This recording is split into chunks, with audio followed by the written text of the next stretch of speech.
Hello बच्चों, this is Rohitas Rajpal घंटाला और आज का हमारा टॉपिक है रेट लो। बच्चों, हम प्रीवियस क्लासेस में बात कर चुके हैं about the rate of reaction. हमने केमिकल काइनेटिक्स चैप्टर जब स्टार्ट किया था तो हमने बात की थी कि इस पूरे चैप्टर में हमें मेनली दो ही बातें करनी है। One is the rate of reaction and another one is the factors affecting rate of the reaction. हम डिटेल में बात कर चुके हैं about the rate of reaction. हम दोनों टाइप की रेट की बात कर चुके हैं। One is the average rate of reaction and another one is the instantaneous rate of reaction. अब हमें नेक्स्ट सेगमेंट स्टार्ट करना है जिसको हम बोलेंगे factors affecting rate of reaction. यानी वो कौन कौन से फैक्टर्स होंगे जो रेट ऑफ रिएक्शन को इफेक्ट करेंगे, उनकी हमें बातें करनी है इन डिटेल्स। तो बच्चों, जो मेनली फैक्टर्स हैं, जो कुछ मेन फैक्टर्स हैं जो रेट ऑफ रिएक्शन को इफेक्ट करते हैं, उनकी अगर हम बात करें तो उनमें आते हैं first one is the nature of the reactant. सबसे पहले बात हम करें कि nature of the reactant is the factor which effect the rate of the reaction. अब वहां पर जो रिएक्टेंट्स हैं उनकी नेचर क्या है उस पर डिपेंड करेगी कि रिएक्शन की रेट क्या होगी। नेक्स्ट फैक्टर की हम बात करें तो we can say that it is the concentration of the reactant. Rate also depend upon the concentration of the reactant. Next factor is the temperature. Next factor is the temperature. Temperature भी अपने आप एक factor रहेगा जो rate of reaction को effect करेगा। इसकी भी हम बात करेंगे आगे डिटेल में। उसके बाद नेक्स्ट फैक्टर रहेगा आपका प्रेजेंस ऑफ कैटलिस्ट। यानी कैटलिस्ट की प्रेजेंस भी रेट ऑफ रिएक्शन को इफेक्ट करती है, उसकी भी हमें बातें करनी है। उसके बाद बच्चों हम बात करें the next factor will be surface area of the reactant. यानी जो रिएक्टेंट हमने ले रखे हैं रिएक्शन मिक्सचर में, उन रिएक्टेंट का सरफेस एरिया कितना है उस पर भी रेट ऑफ रिएक्शन डिपेंड करेगी। After that we will discuss about presence of radiation. यानी प्रेजेंस ऑफ रेडिएशन भी रेट ऑफ रिएक्शन को इफेक्ट करेगी। कुछ रिएक्शंस ऐसी होती हैं जो डार्क में नहीं होती, उनके लिए लाइट की रिक्वायरमेंट होती है। इट मीन्स वहां पर जो रेडिएशन की प्रेजेंस है वो उन टाइप की रिएक्शन की रेट को इफेक्ट करती है। सो ये मेनली कुछ फैक्टर्स हैं बच्चों जो रेट ऑफ रिएक्शन को इफेक्ट करते हैं। इनमें से हमें डिटेल में जो डिस्कस करनी है that will be effect of concentration, effect of temperature and effect of catalyst. Clear?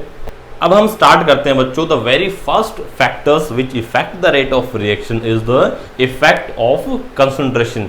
Now we will discuss about the effect of concentration on rate of the reaction. अब ये जो पोर्शन है बच्चों, ये जो इफेक्ट आपका जिसको हमने बोला है इफेक्ट ऑफ कंसंट्रेशन, इस टॉपिक को, इस पोर्शन को हम 3 पॉइंट्स में डील करेंगे। मेनली 3 सेगमेंट में हम डील करेंगे इसको। First one is the rate law. उसके बाद बच्चों हम बात करेंगे मॉलिक्यूलरिटी की और उसके बाद हम बात करेंगे ऑर्डर ऑफ द रिएक्शन की। यानी जो इफेक्ट ऑफ कंसंट्रेशन है उसको हम इन 3 पार्ट्स में स्टडी करेंगे। सबसे पहले हम बात करेंगे अबाउट द रेट लो, फिर हम बात करेंगे about the molecularity of the reaction and finally we will discuss about order of the reaction. Clear? So without any further delay let's start the today's topic that is rate law. सबसे पहले हम बात करते हैं बच्चों about the rate लो। अब हम बात करें कि जो रेट लो हम स्टडी कर रहे हैं वो कहां पर स्टडी कर रहे हैं, वो हम स्टडी कर रहे हैं under the topic effect of concentration on rate of the reaction. यानी हम मेनली बात कर रहे हैं about the rate of reaction and factors affecting rate of the reaction. और यहां पर जो हमने फैक्टर लिया है वो कौन सा फैक्टर लिया है? हमने बात की इफेक्ट ऑफ कंसंट्रेशन की। यानी यहां पर यदि कोई रिएक्शन है, हम यहां मान लें कि हमारे पास कोई रिएक्शन है that A moles of A reacts with B moles of B gives product। ये कोई रिएक्शन है बच्चों, और इस रिएक्शन की अगर हम रेट की बात करें और हम ये बात करें कि इस रिएक्शन की रेट पर इन रिएक्टेंट की कंसंट्रेशन का क्या इफेक्ट होगा, तो वो बात हम कहाँ करेंगे? वो बात हम करेंगे रेट लॉ के अंडर में। यानी रेट लॉ की थ्रू हम उसको एक्सप्रेस करेंगे। तो वी कैन से दैट कि rate law is a kind of expression in which rate is given in the term of concentration of the reactant raised to some powers. यानी यहाँ पर हम बात करेंगे कि जो रेट लो है ये काइंड ऑफ एक्सप्रेशन है जहाँ पर रेट गिवन होती है रिएक्शन की, और ये शो किया जाता है कि जो रेट ऑफ रिएक्शन है वो कंसंट्रेशन ऑफ रिएक्टेंट पे किस तरह से डिपेंड कर रही है, और वहाँ पर जो कंसंट्रेशन टर्म्स होगी रिएक्टेंट की उनकी किस पावर्स पे वो डिपेंड कर रही है। ये बातें हम करेंगे कहाँ पर? रेट लो एक्सप्रेशन में। तो बच्चों बात करते हैं यहाँ पर कि मान लेते हैं कि ये कोई रिएक्शन है that A moles of A reacts with B moles of B gives product। तो यहाँ पर according to rate law इस रिएक्शन की जो रेट होगी that will be directly proportional to the product of the molar concentration of the reactant species raised to the power which may or may not be equal to their stoichiometric coefficient। यानी यहाँ पर इस reaction की अगर हम बात करें तो इस रिएक्शन की जो रेट होगी वो according to rate law that will be directly proportional to the product of the molar concentration of the reacting species raised to the power which may or may not be equal to their stoichiometric coefficient. यानी कि जो rate है वो directly proportional है, किसके directly proportional बच्चों, कि ये ए और बी की मोलर कंसंट्रेशन के प्रोडक्ट के डायरेक्टली प्रोपोर्शनल है। और यहाँ पर ए और बी के जो पावर्स हैं, ए और बी की जो पावर्स हैं वो उनके इंडिविजुअल स्टोइकियोमेट्रिक कोएफिशिएंट के मे or may not be equal होती है, यानी वो उनके इक्वल हो भी सकती हैं और नहीं भी हो सकती depending upon the experimental datas. Clear. यानी यहां पर हम बोलें कि जो x है that may or may not be equal to a and y is may or may not be equal to b। Clear. यानी x a के इक्वल हो भी सकता है, नहीं भी हो सकता है। अगेन y b के इक्वल हो भी सकता है और नहीं भी हो सकता है। क्लियर। अब ये हुई बात रेट लो की। तो जो रेट लो का स्टेटमेंट निकल जाएगा यहाँ पर रेट लो का स्टेटमेंट क्या आ जाएगा, that according to rate law the rate of a reaction is directly proportional to the product of the molar concentration of the reacting species raised to the power which may or may not be equal to their stoichiometric coefficient। that is the statement of rate law। अब यहाँ से हम बता सकते हैं कि जो rate लो है वो क्या हो जाएगा, कि जो रेट लो एक्सप्रेशन की हम बात कर रहे हैं वो क्या हो जाएगा बच्चों, we can say that rate law is the expression in which rate is given in terms of molar concentration of reactants with each term raised to some powers which may or may not be same as the stoichiometric coefficient of the reacting species in a balanced chemical equation, that is the rate law। तो ये जो दो statements जो हमने अभी discuss किए हैं बच्चों, ये किसको बताते हैं आपके, ये बताते हैं रेट लॉ के बारे में। क्लियर। अब कई बार हम रेट लॉ को लॉ ऑफ मास एक्शन से कोरिलेट करने लग जाते हैं। लॉ ऑफ मास एक्शन की बच्चों हमने बात की थी in the class 11 in the chapter equilibrium. Clear. वहां पर हमने लॉ ऑफ मास एक्शन की बात की थी और यहां पर हम बात कर रहे हैं रेट लॉ की। तो ये ध्यान देने वाली बात यहाँ पर ये है कि रेट लॉ और लॉ ऑफ मास एक्शन में स्लाइटली डिफरेंस होता है। वहां पर जब हम बात कर रहे थे कहाँ पर, लॉ ऑफ मास एक्शन में, वहां पर हमने जो रेट दी थी रिएक्शन की वो डायरेक्टली प्रोपोर्शनल थी किसके, ए और बी के प्रोडक्ट एंड इनकी जो पावर्स थी वो वही थी जो इनके स्टोइकियोमेट्रिक कोएफिशिएंट थे। बट यहाँ पर वो सेम हो भी सकती है और नहीं भी हो सकती। यानी ये जो रिएक्शन है इसके लिए जो रेट लो दिया जाए तो रेट लो तो ये आएगा बच्चों, बट यदि लॉ ऑफ मास एक्शन की बात की जाए इसके लिए तो यहाँ पर जो पावर्स आएंगी that will be A and B. ये थोड़ा सा डिफरेंस है rate law and law of mass action में, ये हमें थोड़ा सा ध्यान रखना है। क्लियर। तो ये जो एक्सप्रेशन है इट एक्सप्रेसेस द रेट लो। अब हम यहाँ पर देखें कि जो रेट है वो डायरेक्टली प्रोपोर्शनल है किसके, product of molar concentration of the reacting species की। तो अब यहाँ पर जब प्रोपोर्शनलिटी के साइन को अगर हम हटाते हैं तो एक कांस्टेंट लग जाएगा बच्चों, that will be rate equals to K A raise to power X and B raise to power Y. Clear. अब यहां पर जो k है, k होगा आपका रेट कांस्टेंट। k क्या हो जाएगा, k will be rate constant and जो x एंड y है इनका जो सम होगा वो होगा n, n equals to x plus y. x plus y का जो सम होगा दैट विल बी n और इसको हम बोलेंगे order of the reaction, order of reaction. अब ये क्या होता है इसके बारे में डिटेल में हम बात करेंगे जब हम टॉपिक पढ़ेंगे ऑर्डर ऑफ द रिएक्शन। फिलहाल के लिए हम देख पा रहे हैं that rate equals to K A raise to power X and B raise to power Y, where K is the rate constant. K आपका क्या हो जाएगा, के हो जाएगा rate constant and X plus Y इनका जो समेशन होगा, x और y का जो समेशन होगा उसको हम n से रिप्रेजेंट करेंगे, जिसको हम बोलेंगे order of the reaction. Clear? ये हुई बातें about the rate low expression. अब यहां पर एक चीज निकल के आती है हमारे पास, यहां पर एक नई टर्म निकल के आती है, दैट इज रेट कांस्टेंट। ये क्या आ जाएगी? के क्या हो गया आपका? रेट कांस्टेंट हो गया। अब इसको यदि हम डिफाइन करते हैं, के को यदि हम डिफाइन करें, रेट कांस्टेंट को यदि हम डिफाइन करें, तो हम कैसे कर सकते हैं? We can define the rate constant as, हमें पता है rate equals to K A raise to power X and B raise to power Y. तो हम क्या करें, यहां पर एक कंडीशन अप्लाई करते हैं, if the molar concentration of A and B is taken as unity, यानी यहां पर जो molar concentration of A and B है, दोनों को यदि हम यूनिटी ले लेते हैं, उस सिचुएशन में ये दोनों वैल्यूज 1 हो जाएगी बच्चों। तो यहां पर रेट किसके इक्वल हो जाएगी? Rate will be equal to k, यानी यहां से हम रेट कांस्टेंट बोले तो के को डिफाइन कर सकते हैं as, we can say that it is the rate of reaction if the molar concentration of the reacting species is taken as unity. The rate is known as rate constant. Clear?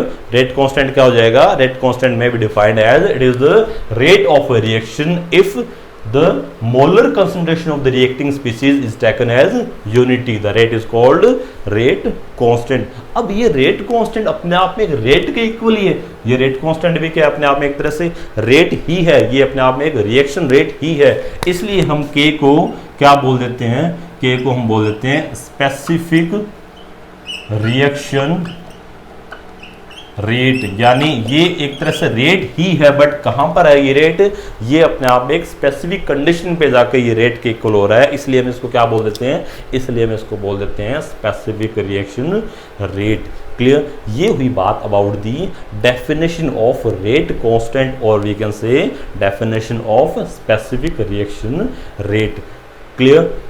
अब हम बात करेंगे about the unit of rate constant, यानी अभी जो हमने थोड़ी देर पहले बात की थी अबाउट द रेट कांस्टेंट, हमने उसकी डेफिनेशन की बात की थी। अब हमें उसकी यूनिट को डिस्कस करना है बच्चों। तो हमने जैसा अभी देखा कि हमारे पास कोई रिएक्शन थी, that is A moles of A and B moles of B gives product, और इसका जो रेट था बच्चों, that was equal to, rate किसके इक्वल था? रेट इक्वल था K A raise to power x and b raise to power y। अब इसको यदि हम रिएक्टेंट्स को कंबाइनली हम ये लिख दें, दैट रेट इक्वल्स टू कि जितने भी रिएक्टेंट्स हैं उनको हम कंबाइनली r की फॉर्म में लिख देते हैं, और जो पावर्स है हमें पता है इनका सम क्या होगा, x एंड y का जो सम था वो किसके इक्वल था बच्चों? वो था n के इक्वल, और n क्या था हमारे पास? n था ऑर्डर ऑफ द रिएक्शन। अब ये ऑर्डर ऑफ द रिएक्शन होती क्या चीज़ है, ये हम अपकमिंग क्लासेस में डिटेल में डिस्कस करेंगे। फिलहाल के लिए हमें ये पता है कि n क्या है? n है हमारा ऑर्डर ऑफ द रिएक्शन, और हमें जो यूनिट फाइंड करनी है, यूनिट फाइंड आउट करनी है हमें किसकी? k की यूनिट। तो k क्या हो जाएगा? Rate divided by r raise to power n। ये हो गया एक्सप्रेशन ऑफ k। अब यहां से हम k की यूनिट फाइंड आउट कर सकते हैं। क्लियर? हमें क्या करना है? हमें ये काम करना है कि रेट की यूनिट रखनी है और हमें यूनिट रखनी है r की यूनिट यहां पर। क्लियर? अब हमें पता है कि हमें जब k की यूनिट फाइंड आउट करनी है, तो यहां पर जो रेट है, रिएक्शन रेट है, उसकी जो यूनिट होगी that will be concentration time inverse. Rate की यूनिट हमने यही फाइंड आउट की थी, दैट कंसंट्रेशन टाइम इनवर्स, और आर जो है ये अपने आप में एक कंसंट्रेशन टर्म ही है, यानी ये क्या हो जाएगी? कंसंट्रेशन, इसकी पावर है n। क्लियर? तो यहां से जो यूनिट आएगी k की, that will be concentration raise to power 1 है यहाँ पर, और यहाँ पर concentration raise to power n है। तो n जब ऊपर जाएगी बच्चों, नॉमिनेटर की फॉर्म में जाएगी, तो वो हो जाएगी -n। तो we can say that the unit will be concentration raised to power 1 minus n time inverse। Clear? अब यहां पर जो कंसंट्रेशन की यूनिट है वो हम in general mole litre inverse लेते हैं। तो यहां पर जो k की यूनिट आएगी that will be mole litre inverse raise to power 1 minus n और टाइम की जो यूनिट हम लेते हैं जनरल वो हम बात करते हैं सेकंड की, तो ये हो जाएगा टाइम इनवर्स आपका सेकंड इनवर्स। क्लियर। ये एक तरह से एक्सप्रेशन आया है unit of rate constant, unit of rate constant. अब यहाँ पर अभी भी हमारे पास एक टर्म ऐसी है जिसकी हम वैल्यूज पुट करेंगे तो यूनिट्स वेरी करेंगी, दैट इज n, और n हमें पता है क्या है, n is the order of the reaction. तो हमें डिफरेंट ऑर्डर्स के लिए डिफरेंट यूनिट्स की हमें बात करनी है ऑफ द रेट कांस्टेंट। यानी हम बात करें इफ n इक्वल्स टू 0 बोले तो zero order reaction, zero order reaction की अगर हम बात करें तो वहां पर जो k की यूनिट आएगी for the zero order reaction, जो k की यूनिट आएगी हमें पता है n की वैल्यू यदि हम 0 पुट करेंगे तो 1 माइनस 0 विल बी 1, तो ये इसकी पावर, इस टर्म पूरी टर्म की पावर क्या हो जाएगी, दैट विल बी 1। तो फाइनल जो यूनिट आएगी rate constant of zero order वो क्या हो जाएगी आपके पास, that will be mole litre inverse second inverse. ये आपकी यूनिट आ गई रेट कांस्टेंट की for the zero order reaction. अगर हम बात करें कि यदि n की वैल्यू 1 है, इफ n इक्वल्स टू 1, यानी ये कौन सी रिएक्शन होगी आपकी, that is first order reaction.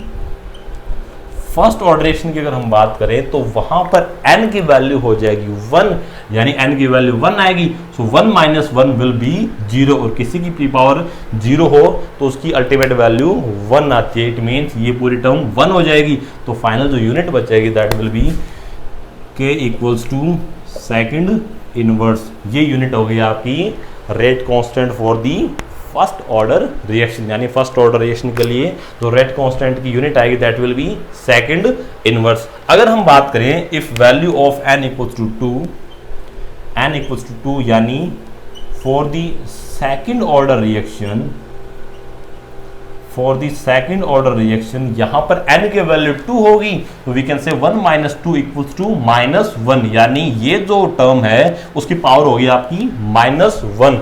तो ये इंडिविजुअल पावर्स रिवर्स हो जाएंगे आपकी। तो mole litre inverse raise to power -1 को हम कैसे लिखेंगे, that will be written as litre mole inverse, और सेकंड इनवर्स आपकी एज इट इज है। तो जो यूनिट आएगी आपकी for the second order rate constant will be litre mole inverse second inverse. Clear. तो ये हुई बातें about the unit of rate constant. हमने यूनिट ऑफ रेट कांस्टेंट की बात की, यहाँ से हमने एक एक्सप्रेशन निकाला that k equals to rate divided by r raise to power n। यहाँ पर ये रिएक्शन रेट है और ये आपकी कंसंट्रेशन टर्म्स ऑफ रिएक्टेंट्स है, और ये आपकी पावर है n जिसको हमने बोला है ऑर्डर। तो यहाँ पर रेट की यूनिट आई है कंसंट्रेशन टाइम इनवर्स, और ये कंसंट्रेशन टर्म ही है तो ये कंसंट्रेशन होगी रेज़ टू पावर n, और यहाँ पर concentration raise to power 1, concentration raise to power n, इसको ऊपर लेके जाएंगे तो concentration raise to power 1 minus n time inverse. Concentration की वैल्यू रखी, कंसंट्रेशन की जो इंडिविजुअल यूनिट हम जो बात करते हैं that is mole litre inverse, और टाइम की जो यूनिट की हम बात करेंगे दैट इज सेकंड इनवर्स। तो ये एक तरह से जनरल एक्सप्रेशन आ गया for the unit of rate constant. अब यहाँ पर हमने n की डिफरेंट वैल्यूज पुट की for the different order reactions. यदि हम बात करें जीरो ऑर्डर रिएक्शन के लिए तो n की वैल्यू 0 होगी, तो जो यूनिट आएगी रेट कांस्टेंट की, यहाँ पर वैल्यू 0 पुट करने पर 1 माइनस 0 विल बी 1, तो यूनिट एज इट इज आ जाएगी आपकी मोल लीटर इनवर्स सेकंड इनवर्स। और यदि आपकी फर्स्ट ऑर्डर की रिएक्शन की हम बात करें तो फर्स्ट ऑर्डर रिएक्शन में n की वैल्यू 1 होगी, तो n की वैल्यू 1 पुट करेंगे तो यूनिट आपके पास में हो जाएगी सेकंड इनवर्स, बिकॉज 1 माइनस 1 0 हो जाएगा, तो ये टर्म हीरो हो गई, यूनिट बच गई second inverse. And similarly in the case of second order reaction में n की वैल्यू 2 होगी, तो n की वैल्यू 2 पुट करेंगे, 1 माइनस 2 विल बी -1, तो ये आपकी डिनोमिनेटर चलाई एक तरह से, है ना। तो इनकी यूनिट्स, इनकी जो पावर्स थी वो रिवर्स हो गई, तो we can say that k की जो यूनिट आएगी that will be litre mole inverse second inverse. For the zero order reaction it is mole liter inverse second inverse, for the first order reaction it is second inverse, and for the second order reaction it will be liter mole inverse second inverse. That's all about the unit of rate constant. Clear? तो ये हुई बच्चों आज की class में हमने discuss किया about the rate law and rate constant and it's units. Clear? तो आज की इस क्लास को बच्चों में यहीं रोकते हैं, मिलते हैं अगली क्लास में। Till then have a good day, bye bye, take care.